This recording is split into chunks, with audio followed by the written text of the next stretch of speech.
तो साथियों नमस्कार, स्वागत है आप सबका teachers academy online coaching institute में और मैं हूं डॉक्टर अम्बरीश शुक्ल। साथियों, अगर आप अंतिम प्रहार बैच में सम्मिलित होना चाहते हैं जो कि टीजीटी पीजीटी 2022 के लिए अंतिम बैच है, असिस्टेंट प्रोफेसर के लिए, यूजीसी नेट के लिए, एनवीएस के लिए, यल्टीग्रेड जीआईसी प्रवक्ता के लिए, बीपीएससी के लिए, टीयर 3 और 4 के लिए अंतिम बैचेस है ये। तो साथियों, अगर जुड़ना चाहते हैं तो हमें व्हाट्सएप करके जुड़ सकते हैं, खास करके यूपी टीजीटी पीजीटी के लिए।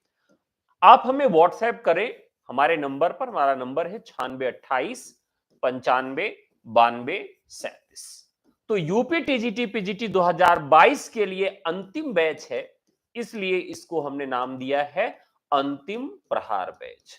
इसके अलावा यूजीसी नेट दिसंबर के लिए फाउंडेशन बैच भी शुरू हो चुका है, उसमें भी आप प्रवेश ले सकते हैं। तो चलिए शुरू करते हैं आज का ये कारवां, जिसमें हम आपको बताएंगे महत्वपूर्ण बातें जो आप लोग जानना चाहते हैं, जो आप देख के थंबनेल को आज यहां पर उपस्थित हुए हैं।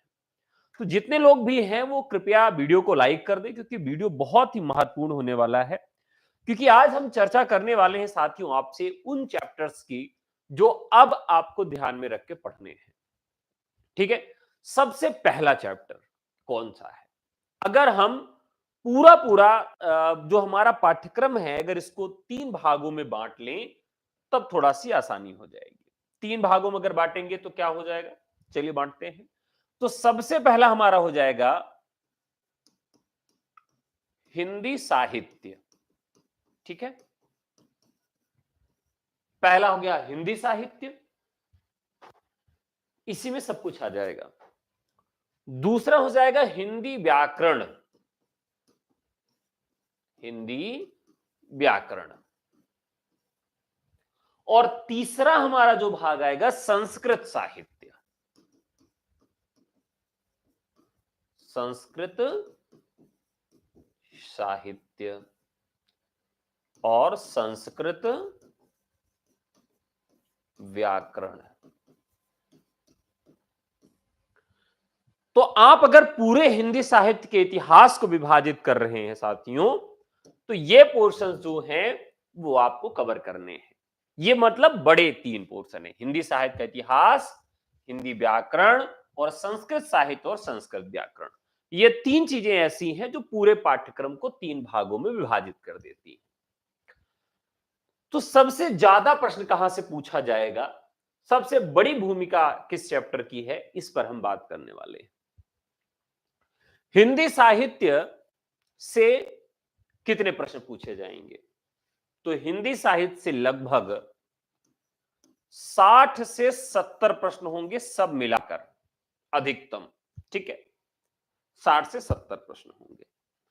हिंदी व्याकरण से 40 से 50 प्रश्न होंगे, यानी कि 60 भी हो सकता है, 70 भी हो सकता है। हिंदी साहित्य में 60 से 70 के बीच में रहेगा, और हिंदी व्याकरण में 40 भी हो सकता है या 40 से अधिक 50 तक भी हो सकता है हिंदी व्याकरण में।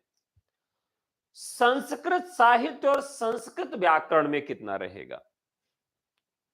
तो समझिएगा, संस्कृत साहित्य और संस्कृत व्याकरण को मिलाकर यहां पर 20 से 30 प्रश्न पूछा जा सकता है। 20 से 30 प्रश्न आपका पूछा जा सकता है संस्कृत साहित्य और संस्कृत व्याकरण को मिलाकर। अब आप देखिए कि किसको सबसे ज्यादा प्रायोरिटी देंगे। प्रायोरिटी तो सबको ही देना है। अब इसमें भी अगर इसको हम तोड़ें और विभाजित करें तो क्या स्ट्रेटजी हमको रखनी होगी? तो सबसे ज्यादा जिससे प्रश्न पूछे जाते हैं हिंदी साहित्य में, वो है हिंदी गद्य साहित्य का इतिहास। हिंदी गद्य साहित्य का इतिहास। तो सबसे अधिक प्रश्न आपके इसी चैप्टर से पूछे जाते हैं, ये टॉप पर है।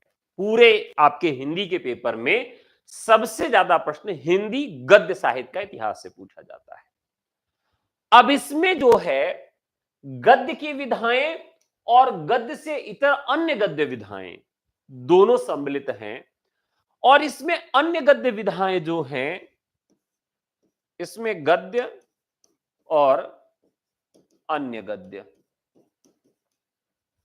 या हम इसको गद्येतर कह सकते हैं। ये वाला पोर्शन जो है साथियों, यहां से ऐसे प्रश्न पूछे जाते हैं जो गलत हों आपके, यानी कि विधाओं की पहचान से संबंधित यहां से प्रश्न बनते हैं। विधाओं की पहचान, यानी आपसे पूछेगा कि मेरा बचपन मेरे कंधों पर किस विधा की रचना है, जूठन किस विधा की रचना है, चीड़ों पर चांदनी किस विधा की रचना है, ठेले पर हिमालय किस विधा की रचना है, एक बूंद सहसा उछली किस विधा की रचना है, झोपड़ी से राजभवन किस विधा की रचना है। तो साथियों, अन्य गद्य विधा या गद्येतर साहित्य जो है, गद्य से इतर जो है पूरा, वहां पर विधाओं की पहचान से प्रश्न पूछे जाते हैं और ये प्रश्न गलत हो जाते हैं। ये एकदम से ध्यान रखिएगा, जब भी आप ये विधाएं पढ़िएगा इस चीज को जरूर ध्यान में रखिएगा। और इधर एक पोर्शन आ जाता है गद्य का। किसका पोर्शन आ जाता है? गद्य का पोर्शन आ जाता है। और गद्य में आपका जो प्रश्न पूछा जाएगा सबसे अधिक किससे पूछा जाएगा? तो इसमें सबसे अधिक महत्व आपको देना है उपन्यास को। उपन्यास के बाद नाटक सबसे अधिक, फिर कहानी। तो सबसे अधिक जो प्रश्न पूछा जाता है वो उपन्यास से, फिर नाटक से, और फिर प्रश्न पूछा जाता है कहानी से। फिर बाकी जो अन्य गद्य की विधाएं हैं, गद्य के साहित्य हैं, उनसे प्रश्न पूछा जाता है। तो सबसे ज्यादा फोकस आपको हिंदी गद्य साहित्य के इतिहास पे करना है, और उसमें भी गद्य पर किस तरह से प्रश्न पूछे जाएंगे और अन्य गद्य या गद्येतर पर किस तरह से प्रश्न पूछे जाएंगे। उपन्यास, नाटक और कहानी, ये तीन बड़े हैं। इसमें जो बहुत चर्चित और कालजयी रचनाएं हैं, उन रचनाओं की डेट और उन रचनाओं के पात्र और कथानक पूछे जा सकते हैं। खास करके जो कथानक पूछा जाता है, स्टेटमेंट पूछा जाता है, वो नाटक से पूछा जाता है। जो नाटक बहुत कालजयी है, यानी कि अगर आप जयशंकर प्रसाद की बात करें तो 2-3 नाटक आपके जुबान पे आ जाएंगे। तो ऐसे नाटक जो बहुत चर्चित हैं, उनके पात्र, कथानक और उनकी तिथि यानी डेट आपको याद रखनी है, वो आपसे पूछा जाएगा। इसी तरीके से कहानी में जो बहुत महत्वपूर्ण कहानियां हैं, उनके पात्र पूछे जा सकते हैं आपको। और सभी गद्य विधाओं में गद्य की पहली रचना कौन सी है, मान लीजिए पहला उपन्यास, अंतिम उपन्यास किसका है, इस तरह से प्रश्न। कहानी पहली कौन सी, अंतिम कहानी कौन सी है। और विभिन्न कहानी आंदोलन भी आपसे पूछे जाएंगे, और इन गद्य विधाओं का काल विभाजन भी आपसे पूछा जाएगा।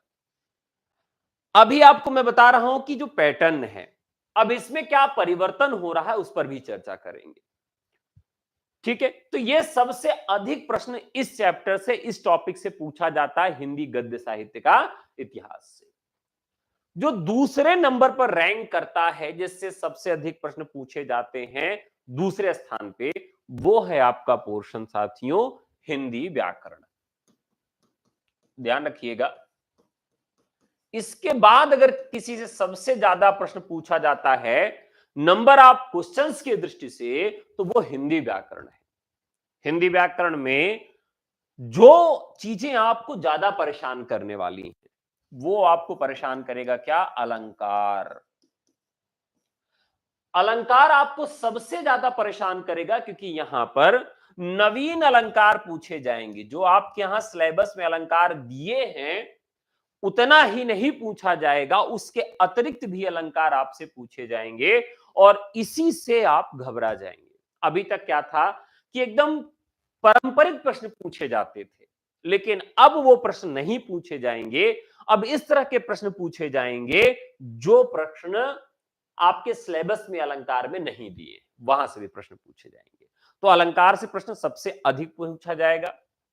इसके अलावा रस के अवयव से प्रश्न पूछे जाएंगे। अभी तक क्या था कि रस छंद अलंकार के उदाहरण ही पूछे जाते थे। अब रस छंद अलंकार के अवयव भी आपको पढ़ के जाना है और पहचान रखनी है कि जैसे कौन शब्द अलंकार है, कौन अर्थालंकार है, कौन सा आपका वार्णिक छंद है, कौन सा मात्रिक छंद है, यह भी आपको याद रखना है। और रसों में पारंपरिक काव्य की पंक्तियां जो थी, जो आप उदाहरण के तौर पर रट लेते थे, उस तरह के भी उदाहरण आपसे नहीं पूछे जाएंगे। तो हिंदी व्याकरण में जो कठिन जिस चीज को बनाया जाएगा ये होगा। लेकिन हिंदी व्याकरण में भी सबसे ज्यादा जिससे प्रश्न पूछा जाएगा, जो टॉपिक आपका नंबर 1 पे रहने वाला है हिंदी व्याकरण में, वो साथियों आपका है शब्दकोश। सबसे अधिक प्रश्न अगर किसी चैप्टर से पूछा जाएगा तो वह कौन सा होगा? शब्दकोश होगा। सबसे अधिक व्याकरण में प्रश्न पूछा जाएगा शब्दकोश से। अगर 40 प्रश्न आपके हिंदी व्याकरण में पूछा गया है तो उसमें 15 से 20 प्रश्न ऐसा होगा जो आपके शब्दकोश से संबंधित होगा। तो शब्दकोश ऐसा पार्ट है जिसमें आप प्रश्न गलत कर देते हैं, जैसे पर्यायवाची, मुहावरा, लोकोक्ति, ये सब आपके शब्दकोश संबंधित सब प्रश्न हैं। आपके शब्द के विभाजन आप देखेंगे, विकारी और अविकारी में बांट लेंगे, वह भी इसी के अंतर्गत आ जाता है, पद इसी के अंतर्गत आ जाता है। सबसे अधिक प्रश्न अब आपका विलोम है, पर्यायवाची है, अनेकार्थक है, श्रुति समभिन्नार्थक है। तो ऐसे प्रश्नों की संख्या लगभग 15 से 20 होगी और ये शब्दकोश वाले प्रश्न है जहां पे आप तुक्का नहीं मार सकते। आपने अगर पढ़ा, आपको आता है, तभी आप कर पाओगे। तो ये व्याकरण में सबसे बड़ा पोर्शन आपका शब्दकोश का है, यानी कि पूरे व्याकरण का लगभग 50% क्वेश्चन आपका यहां से कवर होता है। तो इसलिए इस पोर्शन को अच्छे से ध्यान में रखना है और टारगेट कर लेना है कि प्रतिदिन आपको 10 नए शब्दों को पढ़ना है। केवल 10 शब्दों को पढ़ लीजिए पर डे। प्रतिदिन अगर 10 नए शब्दों को पढ़िए कि जिसको आपने इसके पहले कभी नहीं पढ़ा था, परीक्षा तक आपका शब्दकोश वाला पूरा कार्यक्रम समाप्त हो जाएगा। ठीक है? तो हिंदी व्याकरण में ये चीज आप विशेष तौर पर ध्यान में रखिएगा। ठीक है? हिंदी व्याकरण में अब बात करें तो एक इसके बाद कौन सा सबसे बड़ा पोर्शन आएगा जहां से प्रश्न पूछा जाएगा? नंबर 3। नंबर 3 पे सबसे अधिक प्रश्न पूछा जाएगा आधुनिक काल से। आधुनिक काल से देखिए, आधुनिक काल से काव्य की पंक्तियां खूब पूछी जाती हैं। काव्य की पंक्तियां आधुनिक काल से खूब पूछी जाती हैं। आधुनिक काल की प्रवृत्तियों से संबंधित और आधुनिक काल में विभिन्न विधाओं की जो काल विभाजन है उससे संबंधित प्रश्न खूब पूछे जाते हैं। तो आधुनिक काल नंबर 3 पे है जो सबसे ज्यादा महत्वपूर्ण है। नंबर 4 पे आपका आ जाएगा भक्ति काल। इसके बाद भक्ति काल से सबसे अधिक प्रश्न पूछे जाते हैं। तो आधुनिक काल आप बच्चन सिंह का इतिहास जरूर पढ़िएगा क्योंकि यहां से प्रश्न आपके यहां पूछे जाते हैं। और सबसे अधिक चौथे नंबर पर जो रैंक कर रहा है जहां से प्रश्न पूछे जाते हैं भक्ति काल, और इसके लिए आपको रामचंद्र शुक्ल की किताब पढ़नी पड़ेगी। किसकी? रामचंद्र शुक्ल की किताब पढ़नी पड़ेगी भक्ति काल, जो सबसे अधिक क्वेश्चन पूछता है और ये संख्या इसका रैंकिंग है 4 भक्ति काल। ठीक है? 5वें स्थान पर सबसे अधिक प्रश्न कहां से पूछे जाते हैं? तो भारतीय एवं पाश्चात्य काव्य शास्त्र। ध्यान रखिएगा, भारतीय काव्य शास्त्र से प्रश्न पूछे जाते हैं। साथियों, काव्य शास्त्र वाला जो पोर्शन है, काव्य शास्त्र का जो पोर्शन है, ये केवल भारतीय काव्य शास्त्र ही आपके पाठ्यक्रम में है, लेकिन 2 से 3 प्रश्न आपके पाश्चात्य काव्य शास्त्र के भी पूछे जाएंगे। ध्यान रखिएगा, पाश्चात्य काव्य शास्त्र के प्रश्न भी आपके यहां पूछे जाएंगे और उन प्रश्नों की संख्या हो सकती है 2 से 3। अब आप कहेंगे कि सर पाठ्यक्रम में तो है ही नहीं है, तो पूछा क्यों जाएगा? तो आप अगर पिछली साल का पेपर 2021 का पेपर उठा के देखेंगे तो पाश्चात्य काव्य शास्त्र से प्रश्न पूछा गया था टीजीटी हिंदी 2021 में कि देरीदा का कौन सा सिद्धांत है। तो देरीदा का सिद्धांत है विखंडनवाद। तो ये तो आपने कभी नहीं पढ़ा था कि पाश्चात्य काव्य शास्त्र आएगा ही नहीं। तो एक काव्य की पंक्ति या स्टेटमेंट आलोचनात्मक कथन, मान लीजिए साहित्य की परिभाषा दे दिया जॉन ड्राइडन का, या दे दिया कॉलरिज का, या दे दिया इलियट का, या दे दिया अरस्तु का, या दे दिया लॉन्जाइनस का। तो इस तरीके से किसी एक पाश्चात्य काव्य शास्त्री की एक सिद्धांत पूछ सकता है और एक उनकी परिभाषा या स्टेटमेंट पूछ सकता है पाश्चात्य काव्य शास्त्र में। तो पाश्चात्य काव्य शास्त्र भी आपको पढ़ना है 2 से 3 प्रश्न के लिए, और बाकी भारतीय काव्य शास्त्र जो आपका रैंक कर रहा है, भारतीय पाश्चात्य काव्य शास्त्र 5वें स्थान पर है। यानी सबसे अधिक प्रश्न किस चैप्टर से पूछे जाएंगे, उस रैंकिंग में भारतीय एवं पाश्चात्य काव्य शास्त्र साथियों आपका 5वें नंबर पर है। 5वें नंबर के बाद 6वें नंबर पर सबसे अधिक प्रश्न जो पूछे जाते हैं वो रीतिकाल से पूछे जाते हैं। किस काल से पूछे जाते हैं? रीतिकाल से। तो रीतिकाल से जो प्रश्न पूछे जा रहे हैं वो 6वें नंबर पर है। सबसे अधिक प्रश्नों के रैंकिंग में रीतिकाल आ जाता है। रीतिकाल में ध्यान रखिएगा कि रीतिकाल का विभाजन और कौन सा रचनाकार, कौन सा कवि किस धारा का है, किस संप्रदाय से संबंधित है। जैसे रसवादी कौन है, अलंकारवादी कौन है, ध्वनिवादी कौन है, अलंकार विरोधी कौन है, कौन आचार्य हैं, कौन कवि हैं, किसकी कौन सी रचना है, और जो मिलती जुलती रचनाएं हैं एक ही नाम वाली, वो सबसे अधिक पूछी जाती हैं। और रीतिकाल की काव्य पंक्तियां और रीतिकाल पर आलोचनात्मक कथन ये पूछे जाते हैं। तो रीतिकाल के लिए डॉक्टर नगेंद्र की पुस्तक सबसे महत्वपूर्ण साबित होती है। डॉक्टर नगेंद्र की द्वारा संपादित हिंदी साहित्य का इतिहास रीतिकाल के लिए सबसे ज्यादा महत्वपूर्ण पुस्तक साबित होती है, क्योंकि इनका काम है इस पर। अब साथियों रैंकिंग में अगर हम 7 नंबर पर चले तो सबसे अधिक प्रश्न 7वें नंबर किससे पूछे जाते हैं? तो पूछा जाता है भाषा विज्ञान से। किससे पूछा जाएगा? भाषा विज्ञान से। अब भाषा विज्ञान वाला जो पोर्शन है इसमें कैसे प्रश्न पूछे जाएंगे? एक तो पूछा जाएगा भाषा और बोली से। किससे? भाषा और बोली से। एक प्रश्न आपका पूछा जा सकता है लिपि पर, ठीक है, और राजभाषा पर पूछा जाएगा। सिलेबस में आपके राजभाषा नहीं दिया है, लेकिन आपको राजभाषा आयोग पढ़ना पड़ेगा और राजभाषा भी आपको पढ़ना पड़ेगा, क्योंकि यहां से प्रश्न पूछा जाएगा। इसके अलावा 343 से 351 तक अनुच्छेद में जो भी राजभाषा की बातें की गई हैं वह भी आपके यहां बहुत महत्वपूर्ण है। तो 343 से 351 अनुच्छेद तक और 8वीं अनुसूची की 22 भाषाओं पर भी प्रश्न आपसे पूछा जाता है। तो 8वीं अनुसूची और अनुच्छेद 343 से 351, राजभाषा आयोग, लिपि, 8वीं अनुसूची, भाषा और बोली। भाषा और बोली का क्षेत्र पूछा जाएगा और उनकी विशेषता पूछी जाएगी। क्षेत्र और विशेषता आपसे पूछी जाएगी। ध्यान रखिएगा, भाषा विज्ञान में इसके अलावा कुछ ऐसी विभाजित बोलियां हैं, उपबोलियां, भाषाएं हैं जिनसे भी प्रश्न पूछा जा सकता है। जैसे पाली, प्राकृत, अपभ्रंश, इन सब का समय पूछा जाता है। जैसे पूछ लिया गया था अपभ्रंश का समय क्या है, या पाली का समय क्या है, प्राकृत का समय क्या है, पाली किस धर्म की भाषा है, प्राकृत किस धर्म की भाषा है।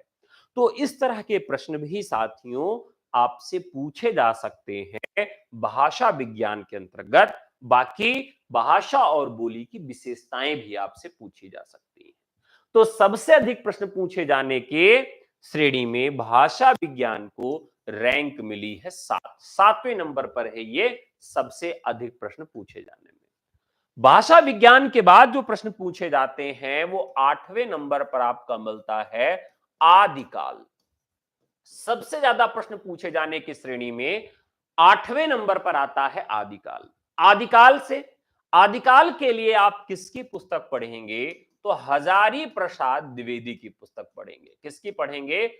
हजारी प्रसाद द्विवेदी की पुस्तक पढ़ेंगे और यहां से सबसे अधिक प्रश्न आपको आदिकाल वाले देखने के लिए मिलेंगे। तो आदिकाल में ध्यान रखिएगा, आदिकाल में कवियों का समय पूछा जाता है। क्या पूछा जाता है? कवियों का समय पूछा जाता है, कवियों की रचनाएं पूछी जाती हैं और कवियों की रचनाओं का वर्ण विषय पूछा जाता है।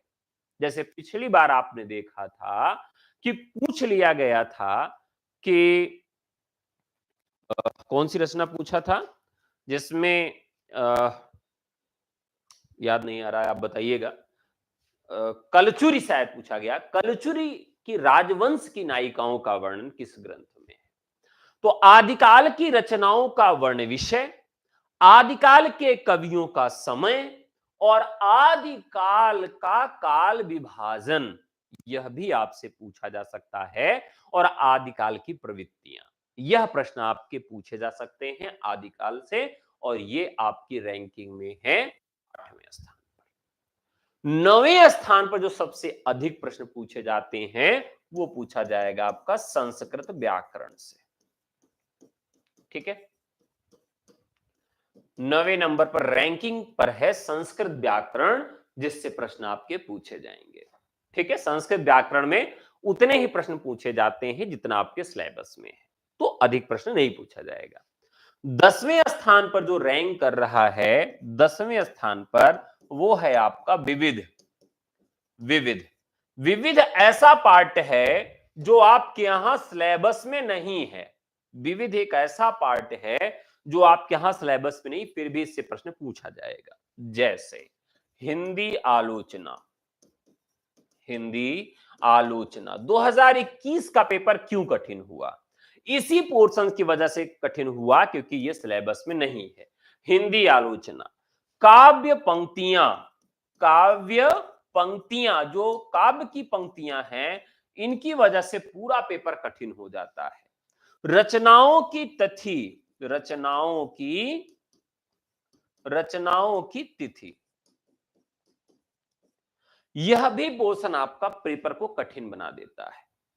अनुक्रम और सुमेलन, अनुक्रम और सुमेलन, सुमेलन, देखिए किसी भी रचना को अनुक्रम में लगाना, मान लीजिए जयशंकर प्रसाद के, सूर्यकांत त्रिपाठी निराला के, जितने भी कालजयी रचनाकार हैं, महत्वपूर्ण रचनाकार हैं, उनकी महत्वपूर्ण रचनाओं को क्रम में लगाने के, पहले से बाद के क्रम में, और सुमेलित करना, यह तो आसान रहता है।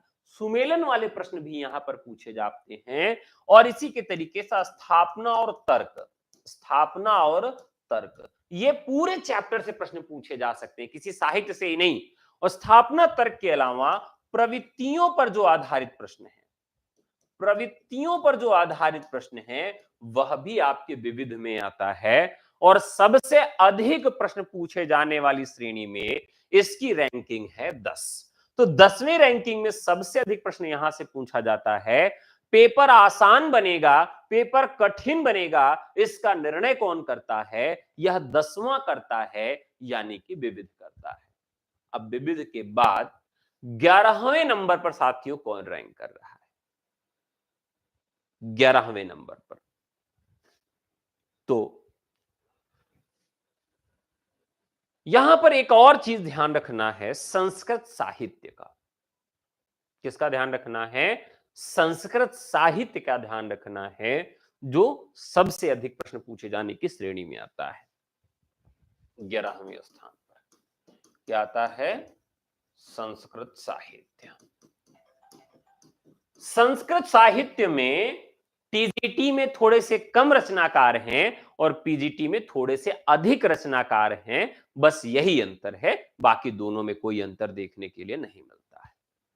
अब एक सबसे बड़ा प्रश्न और बच्चे अंतिम तक इस कंफ्यूजन में रहते हैं टीजीटी और पीजीटी को लेकर। बहुत सारे लोग हमारे पास आते हैं और कहते हैं गुरुजी मैंने टीजीटी के लिए प्रवेश लिया है, टीजीटी के लिए और मैं पीजीटी के लिए लिया हूं, दोनों के कोर्सेज में क्या अंतर है? ध्यान से समझिएगा। टीजीटी और पीजीटी में कोई अंतर नहीं है, कोई अंतर नहीं है, केवल और केवल लगभग 10% का अंतर है हिंदी में। कितना अंतर है? 10% का अंतर है टीजीटी और पीजीटी में। टीजीटी में जो प्रश्न पूछे जाते हैं, पीजीटी में जो प्रश्न पूछे जाते हैं, इन दोनों का सिलेबस पाठ्यक्रम 90% समान है। 10% जो सिलेबस समान नहीं है वो पीजीटी में ज्यादा है। यानी कि टीजीटी में जो प्रश्न आते हैं, पीजीटी में जो आते हैं, दोनों समान है, लेकिन टीजीटी का सिलेबस थोड़ा सा कम है और पीजीटी का सिलेबस थोड़ा सा ज्यादा है। पहला अंतर है। बाकी आदिकाल उसमें भी पढ़ना, भक्तिकाल रीतिकाल उसमें भी पढ़ना, हिंदी साहित्य का इतिहास उसमें पढ़ना है, सारी चीजें समान ही पढ़नी है। टीजीटी में कुछ कम चीजें पढ़नी है, पीजीटी में कुछ ज्यादा पढ़नी है। जैसे आप व्याकरण में देखेंगे तो इसमें अलंकारों में अंतर आ जाता है, पीजीटी में कुछ ज्यादा अलंकार पढ़ने, टीजीटी में कम पढ़ने हैं। संस्कृत साहित्य में कुछ कम कवियों को पढ़ना है टीजीटी में, पीजीटी में ज्यादा कवियों को पढ़ना है। तो जहां भी सिलेबस में अंतर आ रहा है वो पीजीटी ज्यादा पढ़ना है, टीजीटी में थोड़ा सा उसमें कम पढ़ना है। वो भी कितने का अंतर है? 10% का। अब प्रश्न आता है कि कठिनाई का स्तर।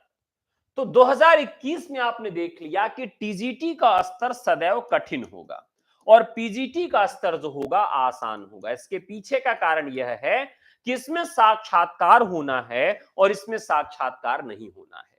तो साक्षात्कार न होने की वजह से टीजीटी का पेपर जो है वह कठिन बनाया जाएगा पीजीटी की तुलना में। तो टीजीटी का पेपर कठिन बनेगा और कठिन इस तरह से बनेगा कि जहां मेरिट 125 प्रश्न तक जाती थी, 124 प्रश्न तक जाती थी, वह मेरिट 70 से 90 के बीच रहेगी। ध्यान रखिएगा, 70 प्रश्न से 90 प्रश्न के बीच में मेरिट रह सकती है। ज्यादातर संभावना यह है कि 70 क्वेश्चन से 90 क्वेश्चन के बीच अगर कोई सही कर लेता है तो टीजीटी क्वालिफाई हो जाएगा। वहीं पीजीटी की बात करें तो पीजीटी का थोड़ा सा आसान रहेगा और 115 से 122 क्वेश्चन तक मेरिट जाएगी इंटरव्यू के लिए, साक्षात्कार के लिए पीजीटी की। तो पीजीटी क्या रहेगा साथियों? ज्यादातर संभावना है कि आसान रहेगा और टीजीटी कठिन हो सकता है। यह केवल एक प्रेडिक्शन है, अनुमान है। तो आपको इसी फॉर्मेट पे तैयारी करना है, इसी तरीके से ध्यान में रख के पढ़ाई करना है।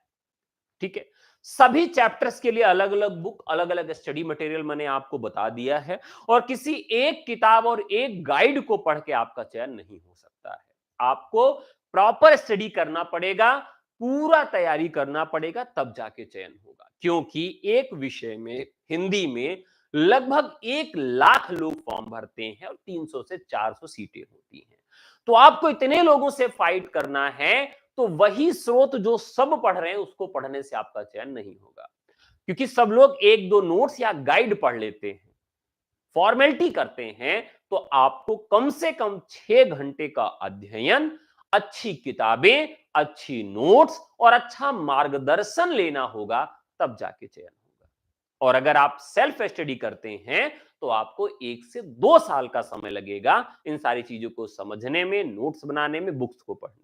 इसलिए मेरा सुझाव है कि किसी के मेंटोरशिप में आप ये पढ़ाई करें, अपने सीनियर के, भाई बहन के, माता पिता के, गुरुजनों के, या किसी कोचिंग इंस्टीट्यूट में, या आप टीचर्स एकेडमी में पढ़ सकते हैं या मुझसे पढ़ सकते हैं।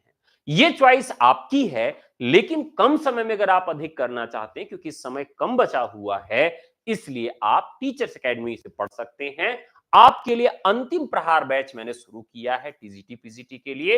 व्हाट्सएप करके जुड़ सकते हैं 9628959237 नंबर पर व्हाट्सएप करके। मैंने बहुत एनालिसिस किया है और इस एनालिसिस के बाद मैंने आपको बताया है कि किस तरह से पैटर्न है, पैटर्न किस तरह से चेंज हो रहा है।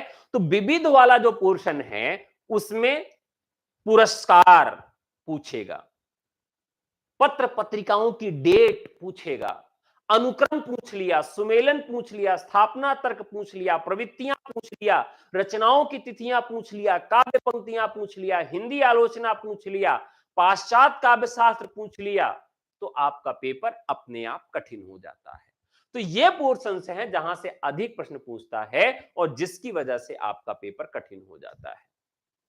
और रचना की तिथियां आपको कहां से, किन किन रचनाओं की तिथि याद करना है, इस पर एक अलग से वीडियो बनाएंगे और सभी टॉपिक पे अलग अलग वीडियो बनाएंगे कि किस टॉपिक की तैयारी आपको किस तरह से करना चाहिए, किस टॉपिक में किस तरह के प्रश्नों की ओर ज्यादा ध्यान देना चाहिए। ये आपके लिए निःशुल्क होगा। एक सीरीज चला रहा हूं कि हिंदी साहित्य के इतिहास में किस तरह के प्रश्न बनेंगे, कैसे पढ़ें, आदिकाल में कहां से किस तरह से प्रश्न पढ़ेंगे, कैसे पढ़ें, भाषा विज्ञान में कहां से पढ़ें, किस तरह का प्रश्न बनेगा। तो इस तरह से सभी चैप्टर्स में अलग अलग वीडियो बना दूंगा, वो आप सबके लिए निःशुल्क रहेगा। अगर आप सेल्फ स्टडी करना चाहते हैं तो 10 से 12 घंटे लगेंगे, 15 घंटे लगेंगे। सेल्फ स्टडी भी कर सकते हैं, 3-4 महीने में उसमें भी निकाल सकते हैं, कोई दो राय नहीं, लेकिन समय लगेगा। अगर आप गृहिणी हैं, कामकाजी हैं, आपको पढ़ने का कम समय मिलता है, मेंटोरशिप की कमी है, कोई बताने वाला नहीं है, तब स्वाभाविक है आपको कहीं न कहीं जुड़ना पड़ेगा। तो साथियों, आज का ये एपिसोड कैसा लगा, वीडियो कैसा लगा, कमेंट करके जरूर बताइएगा। साथ ही साथ अपने सुझाव भी हमें बताइएगा। आज का वीडियो यहीं तक, फिर आपसे मुलाकात होगी नेक्स्ट एपिसोड में। तब तक के लिए नमस्कार, जय हिंद, धन्यवाद।